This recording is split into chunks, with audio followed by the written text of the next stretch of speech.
আমার ফোনে 10টা ফেসবুক অ্যাকাউন্ট ছিল।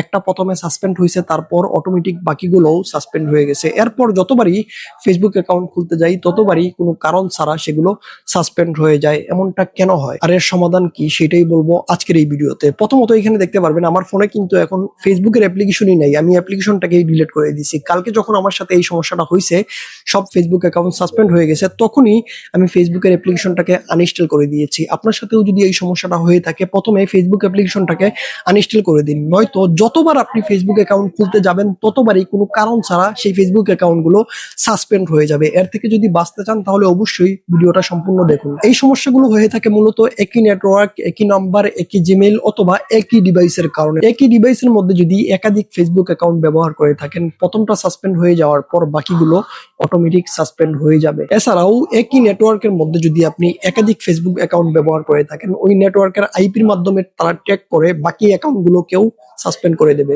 এক কথায় আপনি যতবারই ফেসবুক অ্যাকাউন্ট তৈরি করার চেষ্টা করবেন ততবারই কোনো কারণ ছাড়া আপনার ফেসবুক অ্যাকাউন্ট গুলো সাসপেন্ড হয়ে যাবে। তার কারণ হচ্ছে প্রথম যেটা সাসপেন্ড হয়েছে এর কারণেই কিন্তু আপনি পরবর্তীতে যতগুলো ফেসবুক অ্যাকাউন্ট খুলতে যাচ্ছেন সেগুলোও সাসপেন্ড হয়ে যাচ্ছে। এখন এর থেকে বাঁচবেন কিভাবে? যেমনটা আমি আপনাদেরকে দেখিয়ে দিলাম, আমার ফোনে যেই ফেসবুকের অ্যাপ্লিকেশনটা ছিল অ্যাপ্লিকেশনটাকেই আমি ডিলিট করে দিয়েছি। ফেসবুক এখন একটা অভিযান চালাচ্ছে, এই অভিযানের মধ্যে আপনার এই ফেসবুক আইডি গুলোকে অটোমেটিক তারা সাসপেন্ড করে দিচ্ছে, যেটাকে বলা হয় অটোমেনশন। অর্থাৎ অটোমেটিক একটা আইডি যদি আপনার সাসপেন্ড হয়ে গিয়ে থাকে, বাকিগুলো অটোমেটিক সাসপেন্ড হয়ে যাবে। কোনো কারণের প্রয়োজন নাই। আপনার আগে যে ফেসবুক অ্যাকাউন্টটা সাসপেন্ড হয়েছে ওইটাই হচ্ছে মেইন কারণ। এর পরবর্তীতে যতগুলো ফেসবুক অ্যাকাউন্ট আপনি খুলতে যাবেন সেগুলো কারণ ছাড়াই সাসপেন্ড হয়ে যাবে। এখন অনেকেই আছেন আমার মতো ফেসবুক ব্যবহার করতে পারছেন না, ক্রোম ব্রাউজারে একটা ফেসবুক অ্যাকাউন্ট তৈরি করতে পারেন এবং সেখানে ব্যবহার করতে পারেন, যেমনটা আমি করতেছি।